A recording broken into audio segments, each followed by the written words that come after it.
Hello， 大家好，我是阿牛哥。话说有一幅共军攻克中华民国首都南京的指标性油画，几十名共军在总统府大门弹痕累累的门楼旗杆下，准备升起一面红旗，象征中华民国的青天白日满地红。国旗已经被扯下来了。还有一张照片是毛匪哲东在北平香山的双清别墅阅读由天津大公报改名了的进步日报刊登的南京解放的消息，而毛匪看完了以后，抑制不住心里的狂喜，写下了一首凄律的诗，号召共军要把国军给赶尽杀绝，宜将胜勇追穷寇，不可沽名学霸王。这两幅历史性的油画跟照片都被中共广泛的拿来作为共军经过激烈的战斗解放南京的凭证。但是阿牛哥想要告诉大家，这并不是真实的历史。我们的首都南京沦陷的真正历史是被中共用里应外合的方式，一枪都没放就给占领了。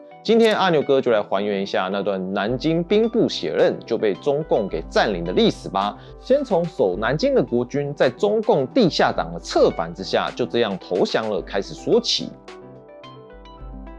中共南京的地下党在国共内战开打、国府败局出现的时候，就成立了策反部，利用各种关系策动我们的党政军警人员投共。1948年2月26日，国军一名叫于伯的飞行员驾驶一架 B-24重轰炸机投共。于伯原来是贫困的大学生，考入了空军以后，曾经到了美国受训。回国了以后，在空军医院的医生，同时也是中共的地下党员凌晨的影响之下，加入了中共的地下党。于哥还在空军里面拉了2位同袍，一起成为了中共的地下党员。他们趁着空军其他人员开会的时候，驾机飞到石家庄投共。这是国军空军在内战里面第一次有人驾机投共。将近1年以后，1949年2月25日，海军巡洋舰重庆号的舰长邓肇祥率领574名官兵投共，这是1等1的大事。毕竟这艘排水量6665吨、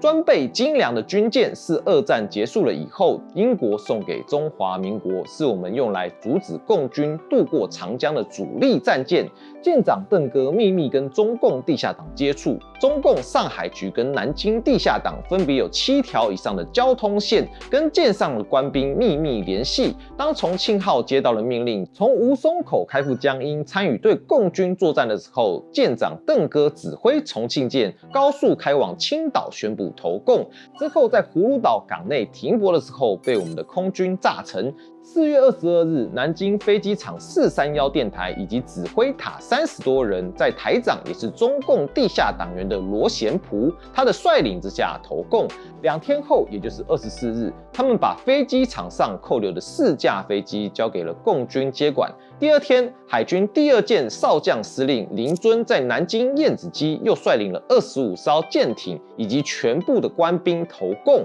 林遵跟周恩来有多年的交情，中共的上海局有专人负责跟林哥联系。第2舰队投共也让国军失去了控制长江保防的能力。同天，南京的下关狮子山炮台在台长吴念公的率领下，在共军渡江的时候，连1颗炮弹都没发，就按照中共地下党的指示，在杨庄撤退的时候投共。1990年4月，率领共军最先进入南京的陈士举会见原南京中共地下党委书记陈良修的时候说，南京事实上是和平解放的，地下党起了里应外合的作用，国民党的陆海空军多半都已经起义了，南京的敌人也跑光了，解放军才能用和平的方式来占领南京。陈哥的话说明，南京是中共里应外合，一次兵不血刃成功占领的范例。所谓外合，是辽沈、平津、淮海3大战役以后，100万共军陈列在长江北岸，大军压境。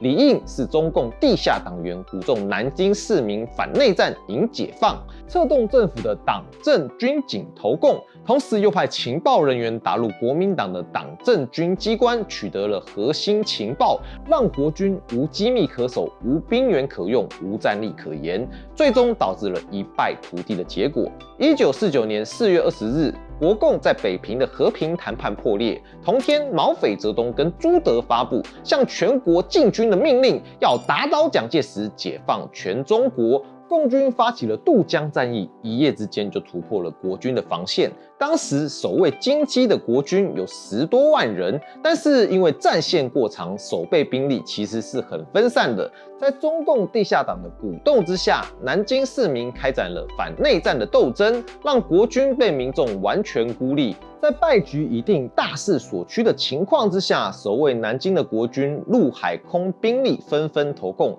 4月22日，也就是2天后，政府被迫下令南京开始总撤退。防守南京的军警纷纷通过中山门出南京，沿着京杭国道溃逃。从23日开始，南京就成了一座空城。在23日傍晚，共军103师就用小船载着几位侦察员由北岸渡过长江，小船被首都电厂值班的地下党员给发现了，知道是共军以后，立刻调来6名船工，驾驶着他们藏起来的金殿号，开往浦口接共军过江。这是渡江占领南京的共军第一船。24日凌晨，共军占领了总统府，中华民国的首都南京，这个六朝古都就这样没有打一枪一炮就沦陷了。不过这边也要实事求是的说，就算国军决定死守南京，这也是守不住的，因为当时南京的中共地下党员已经成功开辟了毛匪泽东所要求的跟正面战场相呼应的第2条战线。国军防守南京的情报早就已经被中共的地下党给掌握了，还准备送给攻城的共军了。被地下党煽动起来的南京市民也已经完全抛弃了被中共宣传为贪污、腐败、反动的国民党，欢天喜地的迎接所谓的解放。接下来讲一下地下党开出的第2战线。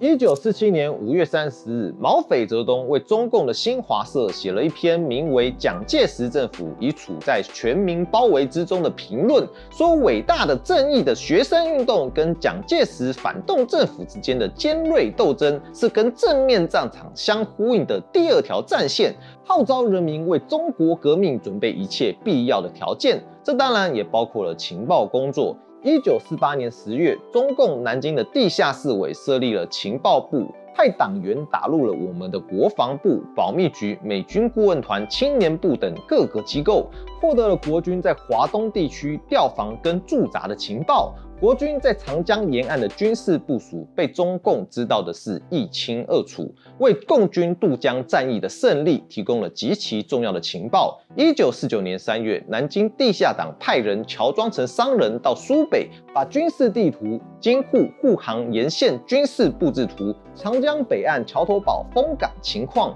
江宁要塞弹药储运及数量表这类的重要情报交给了中共的高层，同时他们还向华东军区政治部汇报了南京市民反搬迁、护厂护校迎接解放的情况，让中共接管南京提供了可靠的资讯。抗战刚刚胜利，国民政府还没还都南京，中共就迫不及待地重建了南京的地下党组织，跟中共南方局在大后方建立的秘密组织汇合起来，组成了煽动南京学生，特别是大学生们反抗国民政府的核心领导力量，其中又以国立中央大学以及金陵大学的学运力量最为强大。其中新民主主义青年社、民主青年协会最有实力，他们是一批有反抗政府斗争经验的左派学生领导，其中绝大多数的学生先后加入了地下党。1947年5月，中共的南京市委把不同关系的地下党组织起来，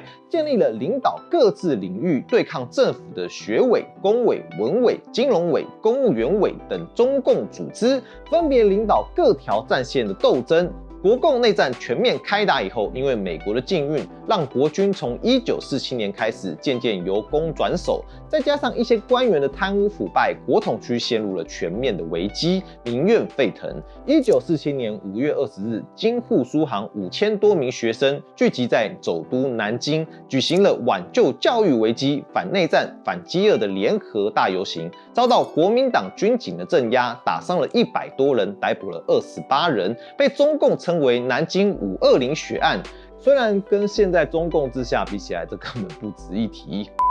在1948年，浦镇机车厂、浦镇公务段电务段、机务段、车务段、港务所、水厂、电厂等单位，在地下党的领导之下，分别举行了大罢工，造成了铁路瘫痪，要运兵的火车全面停驶。在南京的警察队伍里面，有很多刚刚毕业的学生，他们思想左倾，对现实不满，成为了中共地下党争取的对象。地下党成立了警察运动委员会，并从工委、学委等系统抽调了一批骨干，打入了南京13个警察分局。这些地下党争取策反了大批的警察，其中汉中门、大胜关、水西门等9个重要地段的警察被全面策反。下关区的警察局不只贡献了所属的5艘巡逻舰，还跟地下党配合，制定了保护火车、轮渡、栈桥等设施来迎接共军的计划。到了南京沦陷前夕，南京有2000多人加入了共产党，成为了秘密党员，其中100多人在身份暴露了以后，撤退到了苏北的解放区，他们被编入共军的金陵支队。为了接管南京，其中一部分的人把南京市各方面的资料编成30多万字的南京概况，内容包括南京的土地、人口、党政军警、县特机构、公私营企业、外侨等各方面的情况，为中共顺利接管南京提供了详实的资料。在整个国共内战期间，在中共的煽动之下，南京作为中华民国的首都，跟全国完全一样。反抗政府的学生运动、工人运动此起彼伏，也互相声援。尽管国民党加强了镇压，但到底还是不敢跟中共一样用坦克车去碾压示威群众，导致反抗运动是一波高过一波，让政府顾此失彼，狼狈不堪。中央大学还在多次学生运动里面当起了领头羊的作用，被中共誉为反抗的民主堡垒。等到辽沈、平津、淮海3大战役结束了以后，到了1949年，任何人都可以看得出来，国军的败局已定了。1949年初，为了迎接所谓的解放，中央大学成立了应变会，在这个基础上成立了以进步教授为主、中共的地下党员以及民主党派参加的校务委员会，取代了中华民国政府委任的校长，行使行政权力。几乎所有的南京市民都知道，中央大学应变会是共产党领导的地下南京人民政府，只有当时的中华民国政府不知道，或是故意装作不知道。所以让人又好气又好笑的一幕出现了。4月21日，也就是政府在下令撤退的前一天，一位警官来到了中大，要向中大的校委会交出枪支，还交出了警察厅弹药库的钥匙。中大的地下党还派了100多名党员到弹药库去拿回了大批武器，武装了学生纠察队。也就是说，在南京沦陷前夕，共军都还没有进城，地下党就已经半公开的接管了南京了。而毛匪泽东起草的《中国人民解放军布告》，提出不持枪抵抗、不阴谋破坏的人，中共一律不加俘虏、不加逮捕、不加侮辱。有一技之长的还会分别录用。这种谎言的确欺骗了很多国民党的大小官员，让他们选择投共。尽管这批人在1年以后的正反运动里面，绝大多数被标上了反革命党的标签，遭到了中共的清算斗争。其实阿牛哥做过的很多集讲国共历史的影片，里面都一再的强调，中共窃占华夏故土，靠的就是谎言跟暴力。暴力就是枪杆子里面出政权，而谎言就是一而再宣扬的国民党挑起内战、贪污腐败、剥削人民。毛匪泽东在日本刚投降的1945年9月27日，接受英国路透社驻重庆记者甘贝尔提问，中共对自由民主的中国的概念到底是什么的时候，回答说，自由民主中国的各级政府直至中央政府都由普遍平等无记名的选举所产生，并向选举他的人民负责。他将实现孙中山先生的三民主义、林肯的民有、民治、民享的原则，跟罗斯福的4大自由。他将保证国家的独立、团结、统一，以及各民主强国的合作。不得不说，毛匪上述的谎言，再加上史达林公开说中共不是一个真正的共产党，而是一个人造奶油党，让中共在国共内战里面逐步被某些西方国家以及中国的知识分子乃至一般的民众所接受，甚至得到他们的支持。受到中共欺骗的民众走上街头去反对国民党，党，这也就是毛匪泽东说的第二条战线。照理说，因为地下党的里应外合，南京被共军和平接收，不可否认的，南京避免了战争的摧残，民众的生命跟财产都没有遭到涂炭。但是中共在党史、战争史各种文献跟作品里面都没有真实记载这个历史，在一般人的认知里面都认为南京是被打下来的，但这又是为什么呢？因为这里面有一个在中共建政以后如何对待地下党同志的问题。接下来讲一下这些被整肃的地下党员。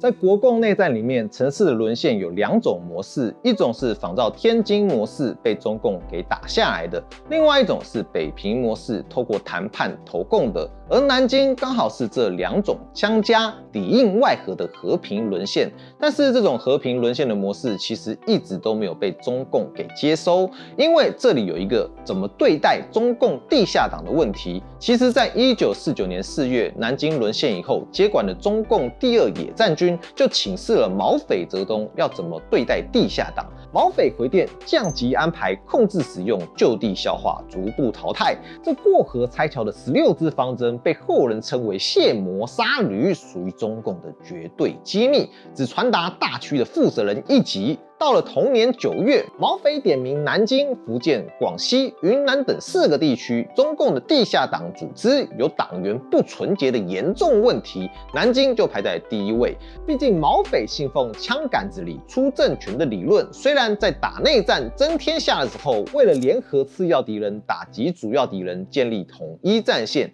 假惺惺的表示知识分子是无产阶级的同盟军，但在中共建政了以后，立刻把知识分子定位为资产阶级跟小资产阶级，变成需要革命的对象了。而中共地下党的主要成分，绝大多数都是属于知识分子的青年学生跟学者。1949年9月，南京召开4000人大会，地方党支书以上、共军排长以上的党员干部出席。共军第二野战军政委兼华东局第一书记邓小平发表了《论忠诚与老实》的长篇报告。虽然表面上是解决南下的军队干部跟南京的地下党日益激烈的矛盾冲突，核心却是全面整顿南京的地下党，明确要求地下党必须服从南下的干部。邓哥在报告中还指出，南京是不是2000多个党员，一个应该清洗的也没有呢？过去地下党同志有一个口号，叫做保管好工厂就当厂长。这样说，你保管好总统府，将来要请你当总统吗？在台下听讲的原中共南京地下党市委书记陈修良，听完邓哥的报告以后，气得发抖，但没办法跟这样的大人物进行辩论，澄清真相跟讨回公道。他既震惊又痛苦，万万没想到胜利会师以后，竟会遭到自己人误解。邓哥在报告里面称部队军干南下干部为大儿子，南方游击队地下党为小儿子，还说干部配备应该以军队来的、解放军来的干部为主。不仅南京、上海、杭州这样，将来西南也必须这样。普遍而言，中共地下党有文化、有经验、熟悉城市，有一定的民主意识跟自由追求，不像共军丘巴以及根据地的大老粗工农干部，不加思考的听命于毛匪。上有16字方针，下有工农军干。中共的占领区里面，共产党镇压共产党，中共的南下干部打压中共地下党的现象，就是毛匪时代政治高压下的历史必然了。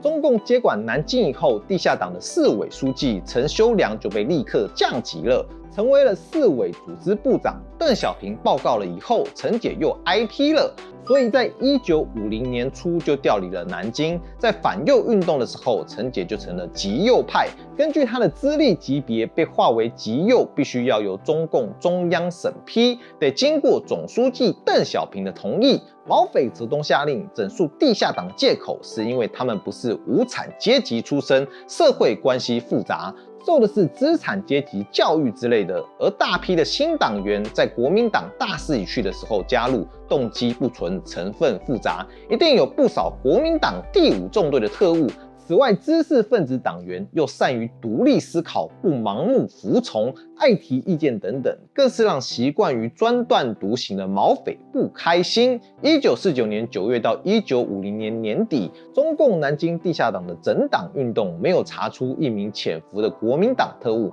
但依然是战果辉煌。除了随二野去西南的500名党员，剩下的1400多名地下党员，在莫须有的罪名之下，有466人受到处理，其中205人被开除党籍。其他处理方法包括取消候补资格、劝退、停止党籍待审。剩下的地下党员尽管没有遭到公开的整肃，却在降级安排、控制使用、就地消化、逐步淘汰的16字方针之下，或明或暗被降级安排，最后逐步淘汰。随二野西征或南下的南京地下党干部也没有幸免。1949年9月，邓小平的南京讲话就把参加西南服务团的青年划为6类，分别是革命团、吃饭团、恋爱团、回乡团、游山玩水团、升官发财团。到1950年12月，参加西南剿匪服务团的南京地下党青年有90多人战死，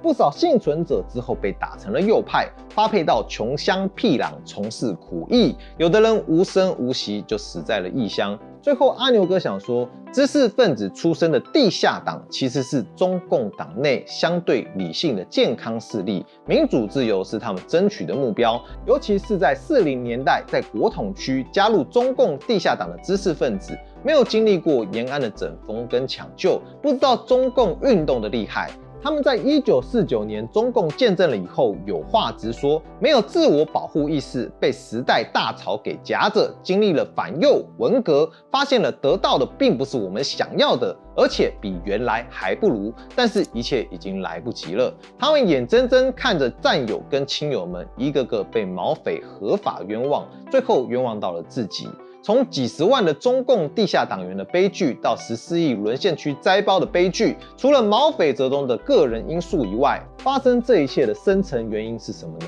这是值得我们反思的。赤色革命的正义性、中国共运的价值性、马列主义的合理性又在哪里呢？其实共产主义的理论就已经表现出了共产党对发展先进生产力、改善人民生活是那么的无知跟无能，把实现不了的共产幸福天堂许诺到遥远的未来，教育人民要相忍为国，为党国做牛做马，换来的是无尽的饥饿、贫穷跟苦难。用集体利益来否定个人利益，长远利益否定当前利益，这其实是中共欺骗人民的把戏。所以阿牛哥在这里还是得沉痛呼吁，我们为什么要学习历史？因为可以以史为鉴，让后人鉴古推今，避免重蹈覆辙。凡是跟中共合作的都没有好下场。从历史到现实，无数的案例都已经证明，无论是过去的亲共势力，还是今天那些选择跟中共站在一起的人，最终的命运都会像是这些地下党员们一样，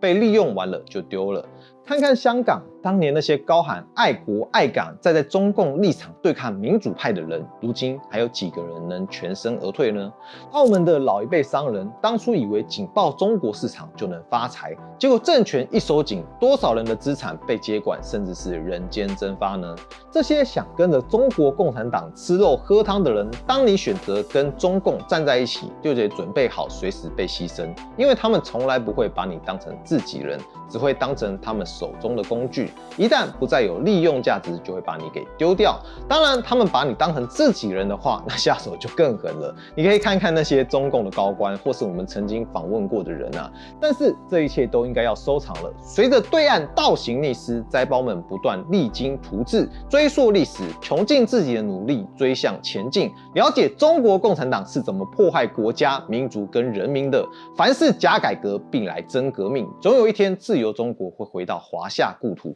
让青天白日满地红，飘扬在沦陷区的每一个角落。好了，那今天的故事我们先说到这里了。如果你喜欢这集节目的话，欢迎帮我们按下订阅，并且分享出去。如果有能力的朋友可以加入我们的会员，或者按下超级感谢啊！另外，我们第一讯已经开放了，欢迎大家一起进来聊天就是了。我的学习笔记，我们下次再见喽，拜拜。